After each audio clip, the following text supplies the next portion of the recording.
In the ancient world, if you went to your medical doctor and they could not cure your illness with either herbs or the medicine that they knew, then as last resort, people would go to the god of their worship and make an offering. And before you would go, first of all, you would have your offering to bring, and then you would have an image made of yourself, a likeness, or of the god that you worshiped. And that would be brought, and the offering would be made on the altar, and using a ladle like this one dates to around the 2nd century. This one has a ram's head on the handle, and wine would have been poured on that offering. And then the image of yourself or of the god, it would be something like this. And you see this is a Persian version, and the person's seated on a bed. And during the time of the offering, they would break perhaps the problem that you were having, if it was with your head or if it was a leg or whatever. They would break that off and put it into a sacred votive pit. These votive pits are found around temples all around the ancient Mediterranean and throughout Asia Minor and as far away as Persia. And these offerings are just filled with broken images. Then here we see the more of the Greek and Roman version of healing that would be used in addition to that are healing bracelets.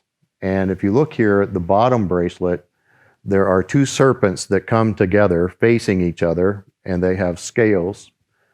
And then there is an amulet with 2 serpents' heads on either end. And then this bracelet on the top has scales around that as well. And that was because of the god of healing to the Greeks was Escapulon. At Pergamum was one of the healing centers. And the temples were up on the Acropolis there at Pergamum, but down at the lower end, you have the Escapulon, which was dedicated to research and medical practices and to the god Escapulus. And if you go there today and you look at the bases of the pillars are snakes with snake scales. And it's a scapulus staff with a snake entwined going upwards, you see as the medical emblem that is used by hospitals and ambulances in our culture today. Escapulus was the god of healing, and there in his temple, there would be dormitories.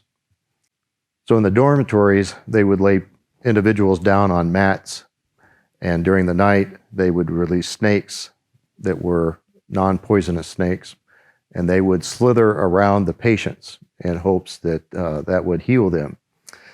And as you see here, Escapulon, of course, associated with snakes, and the Greeks views the snakes as being ones that were wise, and so that's how that becomes associated with that.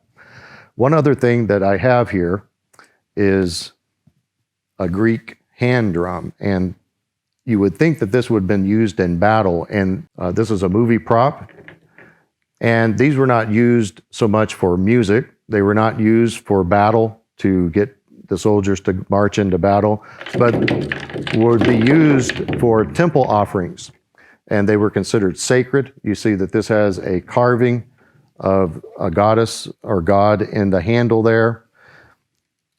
And so for the Greeks, that was something that was more used in that sacred ideal.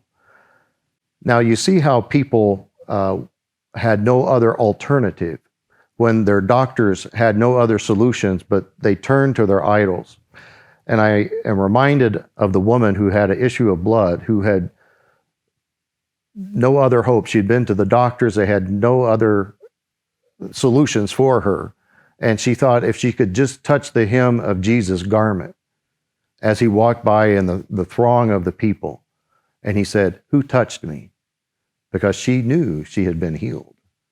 And you look at the contrast and the immediate healing, the miracle that happens on that instance. And sometimes people confuse regular medicine or regular body functions in the healing process. They think it's a miracle that someone is healed, but we see the miracles in the Bible. People are healed instantly. You see in Mark, he uses the word immediately, and it was done. Whatever the healing was, it happened immediately. When Peter and John were at the temple and the lame man was there, the lame man leapt up as Peter took his hand and lifted him up. It was immediate. And these things the people could see. And sometimes today, people mistake true miracles that were a part of the first century, confirming the Word of God, to perhaps other methods that are happening in their lives. And there are value in prayer, but the miracles that we have from the New Testament are no longer in place. So I just wanted to share with you some of these artifacts when you can see in the first century, when people saw the true miracles, how powerful those were at confirming the Word of God.